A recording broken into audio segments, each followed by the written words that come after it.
Hello everybody, and welcome to our first edition of hopefully many more LEGO Star Wars reviews.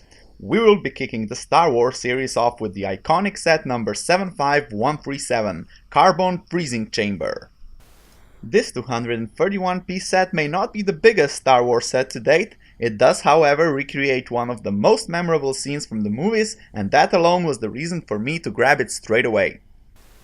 There are 3 play features crammed into this relatively small set, which recreates the Cloud City freezing chamber atmosphere pretty well.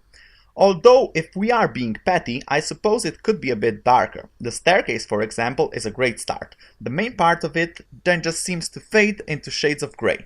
Make no mistake, however, the general tone of the freezing chamber is still captured nicely in this set. I do not like to dwell on negatives, however, let's get the worst play feature out of the way first. If we turn this set around, on the left side we have this, I'm not sure what it is exactly. A hiding spot, I guess. However, the problem is, minifigures don't really fit inside. So yeah.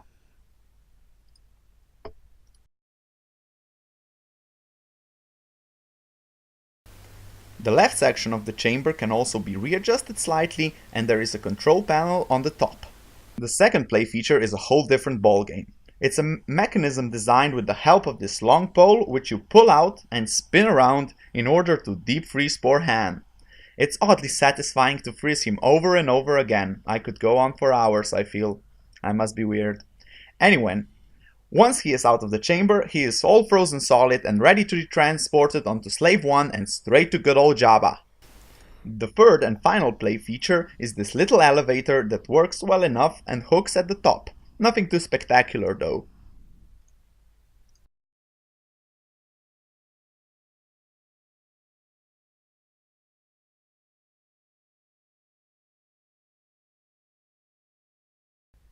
The minifigure lineup is where all of a sudden this set goes from good to great. First, this unique figure of the alien Ugnaught. He is in charge of fiddling around on the freeze controls. You get a unique headpiece along with the short legs. Next up is Han Solo, with dark brown legs and an unbuttoned shirt just like in the movie scene. It's pretty much perfectly done, and you get a hairpiece of course, as well as an alternate facial expression. As you know by now, if you watched any of my previous videos, I like to keep the best for last. And when it comes to this Boba Fett minifigure, it is definitely the crowning piece of this set. I actually like this minifigure so much, I'm gonna give him a separate frame so you guys can enjoy him better as well. Full print on both torso and the legs, the helmet is spot on, with even a little tiny antenna piece included. And I'm loving this gun design as well. It's a blaster piece elongated with the help of a lightsaber hilt. Of course, they didn't forget about his jetpack.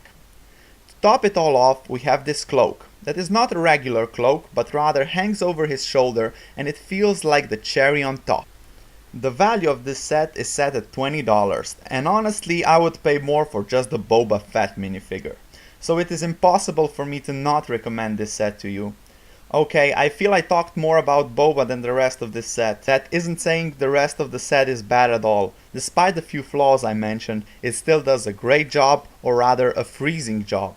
Plus, you get 2 more awesome minifigures that just happen to be unlucky enough to be in the same set as Boba.